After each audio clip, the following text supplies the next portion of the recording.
நமஸ்காரம். நான் உமா விஜய் பேசுகிறேன். இன்றைக்கி 733வது பகுதியாக போய் தரிசனம் பார்க்க கிடச்ச ஒரு கோவில். இந்த கோவிலுக்கு போகணுங்கிறதெல்லாம் தெரியாது, எப்படி இருக்குங்கிறதும் தெரியாது. ஏதோ போகிற வழியில் ஈசனோட அருளால் இந்த கோவிலை பார்க்குற பாக்கியம் கிடச்சிது. போனதுக்கப்புறம்தான் இது பாடல் பெற்ற ஸ்தலம், தேவார பாடல் பெற்ற ஸ்தலம், தொண்டை மண்டலத்தில் இருக்கக்கூடியதுங்கிற விவரங்களும் தெரிஞ்சுட்டேன். இது எங்கே இருக்குன்னா ராணிப்பேட்டை கிட்ட. இதுக்கு முன்னாடி நான் சொல்லியிருந்தேன், இந்த தடவை இந்த ஷடாரணி க்ஷேத்திரங்களை பார்க்கணும்னு சொல்லி கிளம்பி போனபோது போகிற பாதையில் பார்த்த கோவில் தான் இந்த ஸ்தலம். இந்த ஸ்தலத்தோட பேர், இந்த ஊரில் இருக்கக்கூடிய ஓடக்கூடிய ஆறோட பேர் எல்லாமே ரொம்ப வித்தியாசமாகவும், கதைகள் கேட்கும்போது, வரலாறு கேட்கும்போது எப்படியெல்லாம் நடந்திருக்குங்கிறது தெரிஞ்சுக்க முடிஞ்சது. இந்த ஊரோட பேர் திருவலம். அதை திருவல்லம் அப்படின்னு ஞானசம்பந்தர் அவரோட பாட்டில் சொல்லியிருக்கார். அதாவது எரித்தவன் முப்புறம்னு ஆரம்பிக்கக்கூடிய அந்த 10 பாடல்கள் அவரோட பதிகத்தில், சார்ந்தவர்க்கு இன்பங்கள் தழைக்கும் வண்ணம் நேர்ந்தவன் நேரிழையோடும் கூடி சேர்ந்தவர் தேடுவார் தேட செய்தே சேர்ந்தவன் உறைவிடம் திருவல்லம் அப்படின்னு கொடுத்துருக்கார். இந்த ஸ்தலத்தில் இருக்கக்கூடிய பிள்ளையார் கனி வாங்கிய பிள்ளையார் அப்படின்னு அழைக்கப்படுறார். அதுக்கு உண்டான காரணம் என்னன்னு சொல்லி கேட்டாக்க, எல்லாருக்குமே தெரிஞ்சது தான், திருவிளையாடலில் நடந்தது தான். கைலாச மலைக்கு நாரதர் ஒரு பழத்தை எடுத்துன்னு வரார், ஒரு மாம்பழத்தை. அதை முருகரும் பிள்ளையாரும் 2 பேரும் வேணும்னு சொல்லி கேட்குறா. அப்போ யார் இந்த உலகை சுற்றி வராளோ அவளுக்கு தான், முதல்ல சுற்றி வராளோ அவளுக்குன்னு சொல்லும்போது, முருகர் மயில் வாகனத்தில் ஏறி பறந்து போகிறார் உலகத்தை சுற்றி வரேன்னு. ஆனால் பிள்ளையார் தாய் தகப்பன் தான் உலகம் சொல்லி அம்மை அப்படியே சுற்றி அந்த ஞான பழத்தை அவர் வாங்கிடுறார். அந்த கனி வாங்கின பிள்ளையார் இருந்த ஸ்தலம் இந்த ஸ்தலம் தான், அது நடந்த இடம் இந்த ஸ்தலம் தான். அதனால தான் இந்த பிள்ளையாருக்கு கனி வாங்கிய பிள்ளையார்னு பேர். அதை தவிர அவர் சுவாமியை திருவலம் வந்தபடியாக இந்த ஊருக்கு திருவலம் அப்படிங்கிற பேர் பின்னாடி திருவல்லம்னா ஆயிருக்கு அப்படின்னு. அதை தவிர இந்த ஸ்தலத்தில் மகாவிஷ்ணு, கௌரி அம்பாள் எல்லாருமே இங்கே சுவாமியை வலம் பூஜை பண்ணபடியாலும் இந்த இடத்துக்கு திருவலம் அப்படின்னு பேருண்டு. இந்த ஊரில் இருக்கிற அந்த பிள்ளையாரை பார்த்தீங்கன்னாக்கா அவ்வளோ அழகாக அவரோட தும்பிக்கையில் அந்த ஞான பழத்தை வச்சுட்டு வடக்க பார்த்துட்டு உட்காந்து நமக்கு அருள் பாலிச்சுட்டு இருக்கார். அவரை இந்த சந்நிதியில் பார்க்க முடிகிறது. அதுக்கப்புறம் இங்கே பக்கத்தில் ஒரு ஆறு, இது பாலாத்தங்கரையோட கிளை ஆறு தான். இது பொன்னை ஆறுன்ட்டும் சொல்லப்படுறது. இந்த ஆறு தண்ணியை ஈசன் நீ வா அப்படின்னு கூப்பிட்டாராம். அபிஷேகத்துக்கு தண்ணி வேணும்ட்டு நீ வான்னு கூப்பிட்டாராம். அதனால் இந்த ஆறோட பேர் நீ வா ஆறு அப்படிங்கிறதும் வித்தியாசமான பேரோடு இருந்தது. இந்த தொண்டை மண்டல பாடல் பெற்ற ஸ்தலங்களில் இது 10வது ஸ்தலமாகவும், 274 பாடல் பெற்ற ஸ்தலங்களில் இது 242வது கோவிலாகவும் இருக்குது. இதை தவிர இந்த கோவிலை பற்றி சேக்கிழார், இந்த ஊரை பற்றி சேக்கிழார் பாடியிருக்கார். அதாவது தீய என்பன கனவிலும் நினையா தூய மாந்தர் வாழ் தொண்டை நல் நாடு அப்படின்னு சொல்லி சேக்கிழார் பெருமான் சொல்லியிருக்கார். இந்த ஸ்தலத்தில் இருக்கக்கூடிய அம்பாள் பேரும் வித்தியாசமாக இருக்குது. அம்பாளுக்கு ஆதி காலத்தில் தீக்காளி அம்பாள்னு பேராம். அதாவது ஜடா கலாப அம்பாள் அப்படின்னு பேராம். அப்போது இந்த அம்பாள் ரொம்ப உக்கிரகமாக இருந்தாளாம். ஆதிசங்கரர் வந்து இந்த அம்பாளை சாந்தப்படுத்தியிருக்கார். இந்த அம்பாள் வந்து இப்போ சாந்த சுரூபியாக தனியாக கிழக்கு பார்த்து நின்றுட்டுருக்கா. இந்த அம்பாளுக்கு இன்னும் ஒரு பேர் வந்து வல்லாம்பிகை அப்படின்னு. தனுமத்தி அம்பாள் வல்லாம்பிகைங்கிற பேரில் தனி சன்னதியில் பின்னாடி இருந்துட்டுருக்கா. இந்த ஸ்தலத்தோட ஸ்தல விருட்சம் வில்வ மரம். இந்த வனமே, இந்த ஊரே வந்து முன்னாடி வில்வ காடாக இருந்திருக்கு. இந்த வில்வ காடாக இருந்தபோது ஒரு புற்றும் இருந்திருக்கு. அந்த புற்றில் வந்து தினமும் ஒரு பசு வந்து தானாகவே அந்த புத்து மேலே பாலை சுரிஞ்சுட்டே இருந்ததான். பால் சொரிய அந்த புத்து கரைய ஆரம்பிச்சிருக்கு. கரைய ஆரம்பித்து பார்த்தா அது உள்ள ஈசன் சுயம்புவாக இருந்திருக்கார். அவர் வில்வ வனத்திலேயே இருந்த இடத்துலையே இந்த கோவிலை கட்டப்பட்டிருக்கான். அதனால் சுவாமியோட பேர் வந்து வில்வநாதேஸ்வரர்.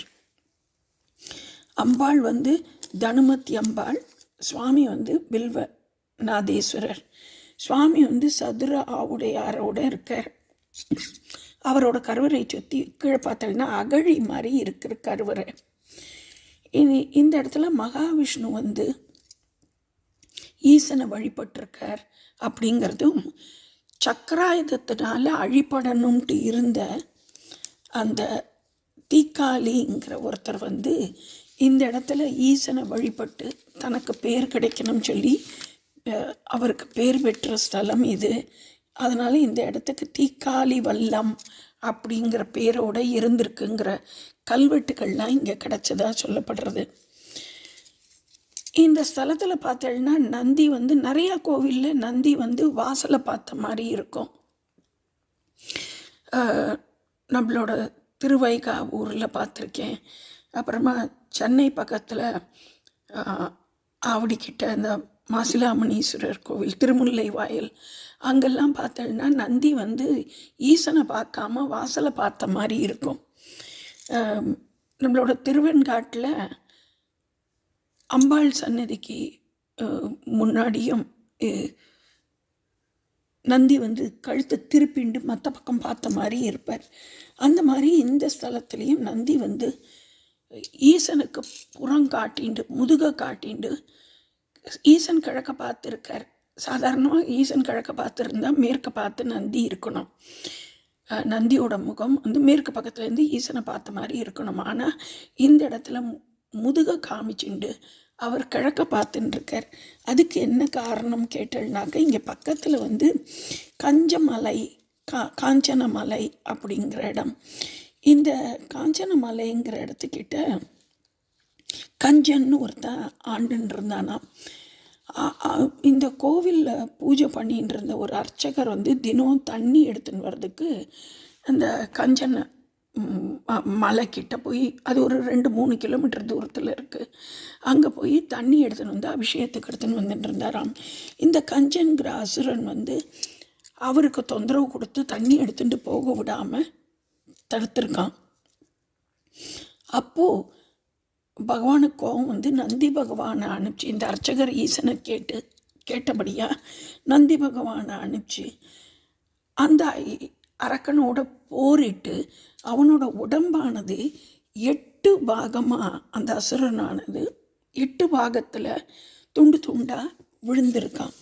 அந்த விழுந்த இடங்கள் எல்லாமே இன்றைக்கும் பெயர்களோடு இருக்குது. அதாவது அவனோட நெற்றி, லலாடம் சொல்லக்கூடிய நெற்றி விழுந்த இடம் வந்து லாலாப்பேட்டை அப்படின்னும், சிரசு விழுந்த இடம் சீகராஜபுரம் அப்படின்னும், வலது கால் விழுந்த இடம் வடக்கால் அப்படின்னும், இடது கால் அவன் போரிட்ட போது அவன் எதிர்கொண்ட பகுதி வந்து அவனோட இடது கால் வந்து தெற்கு பகுதியில் இருக்கிற மாதிரி இருந்து அவன் போரிட்டிருக்கான். அந்த இடது கால் விழுந்த இடம் தென்கால் அப்படின்னும், மணிக்கட்டு விழுந்த இடம் மணியம்பட்டு அப்படின்னும், மார்பு விழுந்த இடம் குகையநல்லூர் அப்படின்னும் அழைக்கப்படுறது. சுற்றி வர அத்தனை இடங்கள் இருக்குது அப்படின்னு. அந்த கஞ்சனுக்கு வந்து சுவாமி அவனை அதுக்கப்புறமா எல்லாம் அவன் வந்து தான் செஞ்ச தப்புக்கு அவன் வருத்தப்படுறான். வருத்தப்பட்ட உடனே சுவாமி அவனுக்கு முக்தி அளிச்சிடுறாராம். இப்போவும் பார்த்தேன்னாக்க பொங்கல் கழிஞ்சு பொங்கலுக்கு அப்புறமா வர்ற 10வது நாள் வந்து இந்த கஞ்சன மலைக்கு சுவாமி எழுந்தருளி செய்கிறார் அப்படின்னு. இந்த கோவிலில் வந்து மாசி மாதம் வளர்பிறை பஞ்சமியில் கொடியேற்றம் நடக்கிறது. பிரம்மோற்சவம் ரொம்ப சிறப்பாக நடக்கிறதுன்னு 3 பிரகாரத்தோடு இருக்குது இந்த கோவில். சிற்பக்கலைனா அத்தனை சிற்பங்கள், அத்தனை ஈசன், அத்தனை சுவாமி இருக்கிற விக்கிரங்களோட சுவாமி சிலைகளை இந்த கோவிலில் தரிசனம் பார்க்க முடிகிறது. இந்த பாலாறு, இந்த நீவா இதை தவிர இந்த கோவிலுக்குள்ளே நுழையும் போதே பார்த்தேன்னாக்கா கோவிலுக்கு முன்னாடி அந்த பெரிய பிரகாரம் மாதிரி இருக்க வழியில் மண்டபம் மாதிரி, அதில் நடந்து போகும்போது வலது பக்கத்தில் கௌரி தீர்த்த குளம்னு சொல்லிட்டு ஒரு நடுவில் அந்த மண்டபத்தோடு இருக்கிற மாதிரி இருக்குது. இங்கே நுழையும் போது பார்த்தேன்னாக்கா 2 பக்கமும் பெரிய பெரிய தூண்களோடு சேர்த்து திண்ணை மாதிரி இருக்குது. அந்த திண்ணையில் பார்த்தேன்னா வித்தியாசமாக பெரிய கல்லாலான ரொம்ப அகலமான பானை மாதிரி இருந்தது. அது எண்ணத்துக்கு 2 பக்கத்துலேயும் இருந்தது. அந்த கல்லாலான அந்த பெரிய பெரிய பானைகள்லேயும் அவ்வளவு சிற்ப வேலைப்பாடுகள் இருந்ததை பார்க்க முடிஞ்சுது. அப்போ இந்த கல்லாலான பானை என்னத்துக்கு, பாத்திரம் என்னத்துக்கு அப்படின்னு சொல்லி கேட்டபோது அவள் சொன்னால், அந்த காலத்தில் பிரசாதங்களை அந்த கல்லாலான பாத்திரத்தில் வச்சிருவாளாம். அந்த பிரசாதங்களை வாங்கி யார் யாருக்கு வேணுமோ அதை பிரசாதம் எடுத்து சாப்பிட்றதாலாம், அன்னதானம் பண்ணுறதுக்குன்னு. அதுக்கப்புறமாவும் யார் யாருக்கெல்லாம் அன்னதானம் பண்ணணுமோ அவள் கொண்டு வந்து அதில் சாப்பாடை கூட்டிகிட்டு போயிட்டா தேவையானவா எடுத்து சாப்பிடுவா அப்படிங்கிறது இந்த ஸ்தலத்தில் ஒரு வித்தியாசமான விஷயமா இருந்தது. 5 நில கோபுரத்தோடு இருக்குது இந்த கோவில். உள்ளே போனதுக்கப்புறமா இந்த பெரிய மண்டபம் இருக்குதுன்னு சொன்னேன் இல்லையா, ஷீட்டு போட்டு பெரிய மண்டபம் இருக்குது. அந்த மண்டபத்தை தாண்டி கோபுரத்துக்கு போகிறதுக்கு முன்னாடி பார்த்தேன்னாக்க இந்த கோவிலோட வாசல் வந்து தெற்கு பார்த்த வாசலாக இருக்குது. மண்டபத்தில் இடது பக்கத்தில் பிள்ளையாருக்கு ஒரு சின்ன கோவில், ஒரு ஐயப்பனுக்கு ஒரு கோவில், அதை தவிர ஒரு சித்தருக்கு ஒரு இடம், அப்படியெல்லாம் வரிசையாக இருந்தது. அதுக்கப்புறமா சுவாமியை போய் பார்க்குறோம்.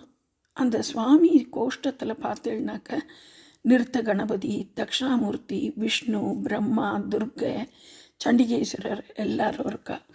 அதுக்கப்புறமா சுற்றி வரும்போது பார்த்தோன்னாக்க அங்கே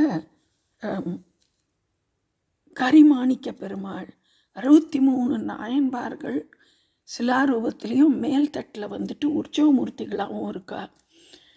அது தவிர நாகர் இருக்கா. இந்த கோவிலில் நந்தி வந்து இந்த அசுரன் திருப்பி இந்த கஞ்சன் வரக்கூடாதுங்கிறதுக்கோசரம் அந்த பக்கம் பார்த்துட்டு இருக்குன்னா, அந்த நந்தியை தாண்டி வெளிப்பக்கம் பார்த்தோன்னாக்க கொடிமரத்துக்கு முன்னாடி பெரிய நந்தி ஒன்று, திருவிடை மருத்தூரில் பார்த்த மாதிரி பெரிய நந்தி ஒன்று இருக்குது.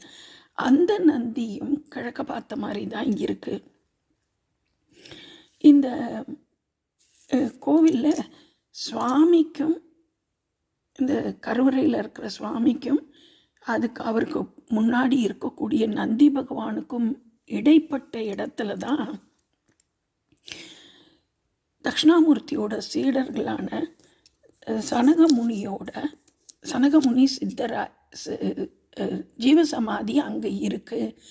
அங்கே இருந்து வேண்டிண்டாக்க மன நிம்மதி, ஆரோக்கியம் நிறையா கிடைக்கும் அப்படின்னு சொல்லி சொன்னார்.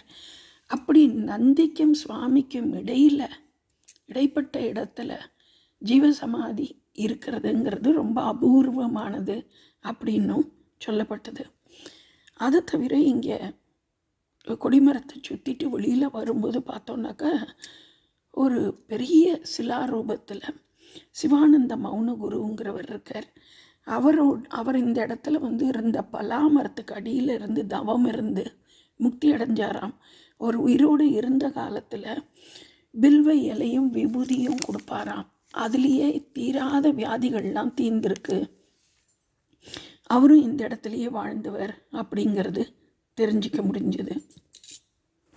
அடுத்து பிரகாரத்தில் பார்த்தோன்னா காசி விஸ்வநாதர், சந்திரமௌலீஸ்வரர், அருணாச்சலேஸ்வரர், சதாசிவர், அனந்தர் அப்படின்னு வரிசையாக நிறைய சிவலிங்கங்கள், அதோடு சேர்த்து சகசிரலிங்கம் 1000 சிவலிங்கம் ஒன்றா சேர்ந்து ஒன்று, அப்புறம் வள்ளிதேவி யானையோடு சேர்ந்த முருகர் தனி சன்னதி. அங்கே பார்த்தீங்கன்னா நின்ன கோலத்தில் அருணகிரிநாதர் இருக்கார்.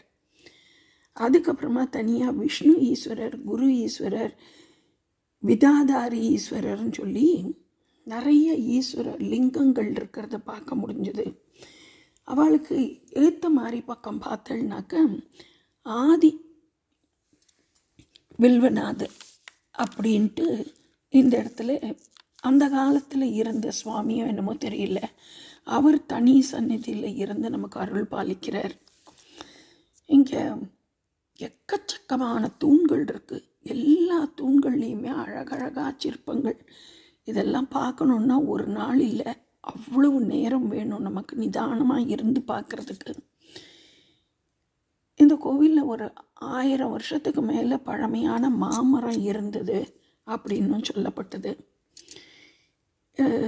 இங்கே அம்பாள் தனியாக கிழக்க பார்த்துருக்கான்னு சொன்னேன். இந்த அம்பாளோட கோஷ்டத்துலேயும் பார்த்தோம்னாக்கா பிள்ளையார், அன்னபூர்ணி, துர்கை, சண்டிகேஸ்வரி எல்லாரும் இருக்கா. இந்த அம்பாள் சந்நிதி பக்கத்தில் தான் உங்களுக்கு இந்த ஸ்தல விருட்சம் வில்வ மரம் இருக்குது. அது தவிர மீனாட்சி சுந்தரேஸ்வரர், பலம்புரி விநாயகர், பாதாளேஸ்வரர், சூரியன் தனியாக எல்லாரும் இருக்கா. ஆதி வில்வநாதர் சன்னதி தனியாக இருக்குது. அதுக்கேற்ற மாதிரி தான் அந்த பலாமரம் இருந்திருக்கு. கொஞ்ச காலத்துக்கு முன்னாடி தான், ரொம்ப வருஷம் கழித்து அது இப்போது இந்த இயற்கை சீற்றத்தினால அடிபட்டு போயிருக்குங்கிறதும் தெரிஞ்சுன்னேன்.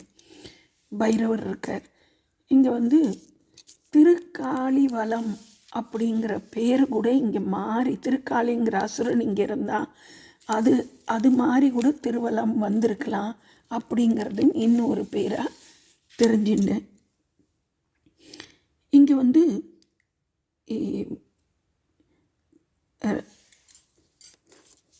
நிறையா ராஜாக்களால் திருப்பணி செய்யப்பட்டிருக்கு.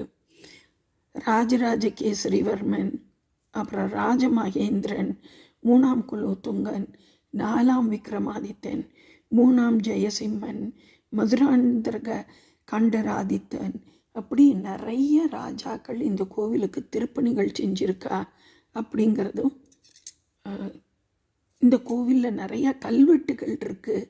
அதுவும் சுவாமியோட கருவறையை சுற்றி நிறைய கல்வெட்டுகள் இருக்குது அப்படிங்கிறதும் தெரிஞ்சுனேன். இந்த ஸ்தலத்தில் இருக்கிற முருகனை தான் அருணகிரிநாதர் திருப்புகழில் பாடியிருக்கார். அதனால் இங்கே முருகனுக்கு சஷ்டியில் கிருத்திகையிலெல்லாம் சிறப்பாக பூஜைகள் நடந்துட்டுருக்கு, அபிஷேகங்கள் நடக்கிறது அப்படின்னு. இந்த கொடிமரம் இருக்கு இல்லையா, கொடிமரத்துக்கு முன்னாடி பத்ம பீடத்தில் விஷ்ணு பாதம் இருக்கிறதையும் பார்க்க முடிகிறது. இந்த ஸ்தலத்தில் விஷ்ணு வழிபட்டார் ஈசனங்கிறதுக்கு அதுவும் ஒரு விஷயமாக சொல்லப்படுறது. நிறைய நிறைய நிறைய சரித்திர சம்பந்தப்பட்ட விவரங்கள் மட்டும் இல்லாமல் எத்தனை இறை மூர்த்திகள்னு சொன்னாக்கா கணக்கிலேயே இல்லை. நான் இப்போ சொல்லியிருக்கிறதெல்லாம் ரொம்ப கொஞ்சம்தான் சொல்லியிருக்கேன். அவ்வளோ சுவாமிகள் இங்கே இருக்கிறத பார்க்க முடிஞ்சது. தனியாக நவகிரகம், அப்புறம் சிவகாமி அம்பாள் சமேத நடராஜர் மண்டபம் எல்லாமே இந்த கோவிலில் பார்த்த ஞாபகங்கள் ஒவ்வொன்றா வர நான் சொல்லிட்டு வரேன். கண்டிப்பாக போய் பார்க்க வேண்டிய ஸ்தலம். யாருக்கெல்லாம் சந்தர்ப்பம் கிடைக்கிறதோ வேலூர் பக்கம் போகிறவா, ராணிப்பேட்டை பக்கத்தில் திருவல்லம் அப்படிங்கிற ஊர், சென்னையிலேருந்து ஒரு 120-125 கிலோமீட்டர் தூரத்தில் இருக்கிற கோவில். தேவார பாடல் பெற்ற ஸ்தலம். சந்தர்ப்பம் கிடைச்சவா கண்டிப்பாக போய் பார்த்து இறைவனோட அருளையும் இந்த கோவிலில் இருக்கக்கூடிய இயற்கையான சூழ்நிலை, அந்த சிற்பங்களோட அழகையும் இறைவனோட சக்தியும் அந்த பிள்ளையார் கனி வாங்கிய பிள்ளையாரை பார்த்துட்டே இருக்கலாம் போல இருந்தது. எல்லாரையும் பார்த்து எல்லாரும் அனுகிரகம் பெறணும்னு சொல்லி இந்த வீடியோ முடிக்கிறேன். பிடிச்சிருந்ததுன்னா லைக் பண்ணுங்கோ, கமெண்ட் பண்ணுங்கோ, ஷேர் பண்ணுங்கோ. நமஸ்காரம்.